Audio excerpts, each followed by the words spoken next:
இன்றே டவுன்லோட் செய்து உங்கள் ஃபேவரட் ஷோக்களை என்ஜாய் பண்ணுங்க. நாம பணத்தை கொடுக்கிறோம், அவரு பொருளை கொடுக்கிறாரு, அவ்வளவுதானே. சும்மா பிசினஸ்ல ஒருத்தரையே பிடிச்சிட்டு இருந்தோம்னா நம்ம பிசினஸ் தான் லாஸ் ஆகும். இவங்களை விட்ட வேற ஆளா இல்ல. பணத்தை கொடுத்தா 100 பேர் வர்றதுக்கு தயாரா இருக்காங்க.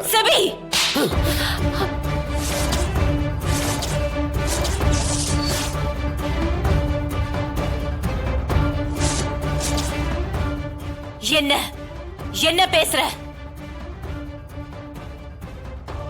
யார கேட்டு இந்த முடிவு எடுத்திருக்க? உனக்கு சிவதானு ஐயா யாருன்னு தெரியுமா?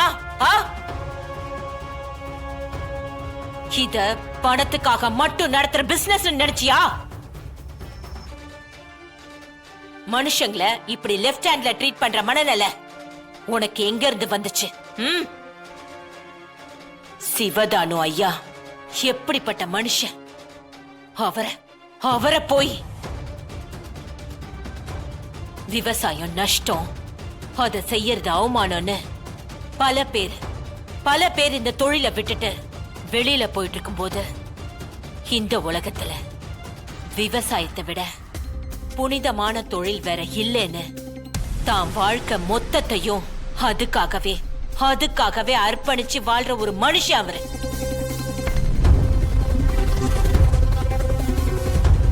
விவசாயமே வேணான்னு அதுல இருந்து வெளியே போன எத்தனையோ விவசாயிகளுக்கு நம்பிக்கை கொடுத்து திரும்ப அதை செய்ய வச்சவர்.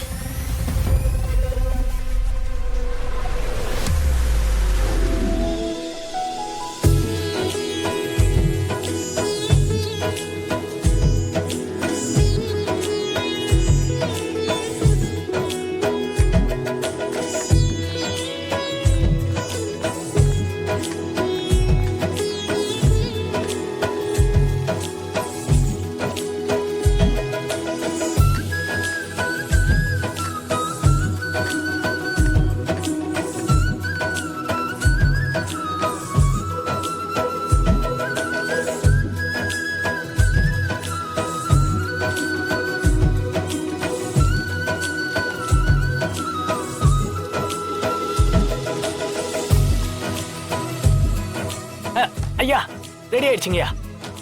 இதை எடுத்துட்டு போங்க. இதுல நான் சேர்த்திருக்கிற பொருள் எல்லாமே நான் காசு கொடுத்து வாங்கினது இல்ல, எல்லாமே நம்மளை சுத்தி இருக்கிறது தான். இந்த தடவை நான் செஞ்சு கொடுத்துட்டேன், அடுத்த தடவை நீயே செஞ்சு அடிச்சுக்கோ. ஒரு பூச்சியும் வராது, செலவும் மிச்சம். குறிப்பா வயல்ல இருக்கிற செலந்தி, தவளை, மண்புழுன்னு இப்படி விவசாயிக்கு உதவுற எந்த உயிரும் சாகாது. சரிங்க. நாம அடிக்கிற மருந்துகளை தாண்டி விவசாயிக்கு இருக்கிற பூச்சி வரட்டினா அது செலந்தி தான். அத மனசுல வச்சுக்கோ. சரிங்க ஐயா. எடுத்துட்டு போங்க ஐயா. வரங்கய்யா. போகும்போது இதெல்லாம் எடுத்துட்டு போயிடு. விதை நெல் இல்லாம எப்படி விவசாயம் பண்ண முடியாதோ அதே மாதிரி விவசாயிங்க இல்லாம நம்ம மாதிரி கம்பெனிங்க வளரவே வளராது. ஜனா ஃபுட்டோட வேரே அவரோட மெட்டீரியல்ஸ் தான். அத அழிச்சிட்டு வந்திருக்க நீ. யாரு உனக்கு இந்த டிசிஷன் எடுக்க அதிகாரத்தை கொடுத்தது?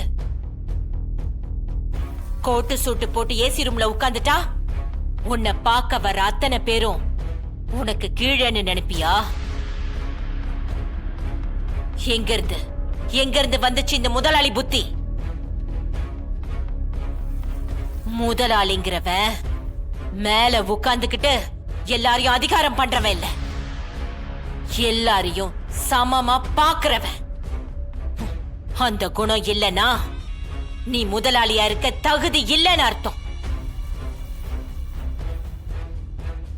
இத பார், நீ என்ன பண்ணுவியோ ஏது பண்ணுவியோ தெரியாது.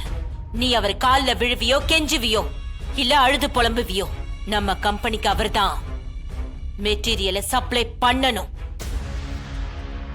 திரும்ப போய் அவரை கன்வின்ஸ் பண்ணி அவரை கூட்டிட்டு வர வேண்டியது உன் பொறுப்பு.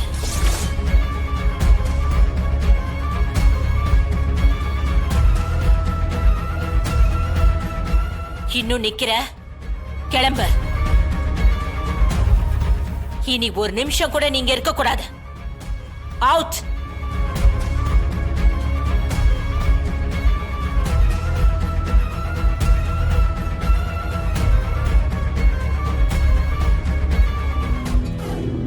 உங்க பேரனை பொறுத்த வரைக்கும் அவரோட மிகப்பெரிய மைனஸ் என்னன்னா அடுத்தவங்களோட ஃபீலிங்ஸ புரிஞ்சுக்கவே மாட்டாரு. செல்ஃபிஷா முடிவெடுப்பாரு. முதலாளி வேற தொழிலாளி வேறன்னு பாகுபாடு பாப்பாரு. எல்லாத்தையும் அதிகாரத்தாலையும் பணத்தாலையும் சாதிக்க முடியும்னு நம்புறவரு. பொறுப்பே இல்லாம இருப்பாரு. இதெல்லாம் தானே ஜனமா அவரோட பிரச்சனை.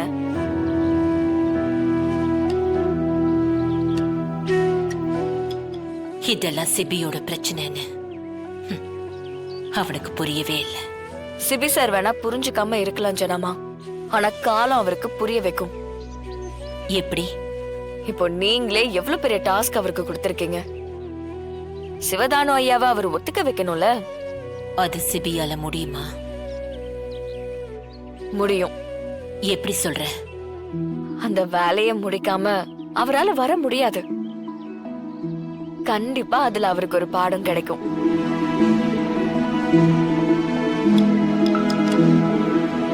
ஜனமா, இப்ப சிபி சருக்கு இதுதான் தேவை.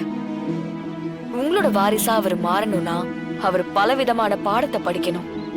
அவரை சரி பண்ற திறமையான ஆளு சிவதானு ஐயா தான். அவர்கிட்ட கிடைக்கிற பாடம் உங்க பேரனை நல்ல மனுஷனாவும் நல்லவராவும் மாத்தோன்னு நான் நம்புறேன். சரி, பார்க்கலாம். செக்மேட். ராணி இருக்கிற வரைக்கும் ராஜாவை யாரும் அடிக்க முடியாதுன்னு சொல்றேன். அப்படித்தானே? இங்க எதுக்கு வந்த? நீங்க சொன்னதை யோசிச்சு பார்த்தேன். நீங்க சொன்ன ரேட்டுக்கே வாங்கிக்கலான் இருக்கேன். முடியாது, நீ கிளம்பு. ஐயா கொஞ்சம் யோசிச்சு சொல்லுங்க. அதுக்காக தான் நான் சென்னையில இருந்து இவ்வளவு தூரம் வந்திருக்கேன். என்னங்க யாரை கேட்டு பயிர்ல கைய வைக்கிற? இந்த ஒரு பயிரால என்ன ஆயிட போகுது? இது பயிர் இல்ல, அது ஒரு உசுறு. உசுரோட விளையாடுற உன்னை இப்படி திரும்பி விளையாடுனா உனக்கு வலிக்கும்ல? ஏங்க, இட்ஸ் ஜஸ்ட் a plant. அதுக்கு வலிக்குமா? என்ன பேசுறீங்க? உலகத்துல வாய் விட்டு பேசுற மனுஷன் மட்டும்தான் உயிரினும் கிடையாது. இதுவும் ஒரு உயிர் தான். அதால எதையும் சொல்ல முடியாது. அத உணர்ற இடத்துல இருக்கிறவன் தான் ஆறறிவு மனுஷன். அதெல்லாம் உனக்கு எங்க புரிய போகுது? கிளம்பு. சரி, அதை விடுங்க. நீங்க கேட்கிற அமௌண்ட்டுக்கு நான் தர்றேன்னு சொல்றேன். நீங்க ஏன் மெட்டீரியல் தர முடியாதுன்னு சொல்றீங்க? வேணா 10% 5% சேர்த்து தர்றேன். முடியாதுப்பா, கிளம்பு. கொஞ்சம் இறங்கி வந்தா ஓவரா முரண்டு பிடிக்கிறீங்க. சரி, நீங்களே சொல்லுங்க எவ்வளவு எதிர்பார்க்கறீங்கன்னு. தம்பி, நீ கோடி ரூபாய் எனக்கு கொட்டி கொடுத்தாலும் என் பொருளை உனக்கு கொடுக்கறதா இல்ல. முதல்ல என் பண்ணையில இருந்து வெளில போ.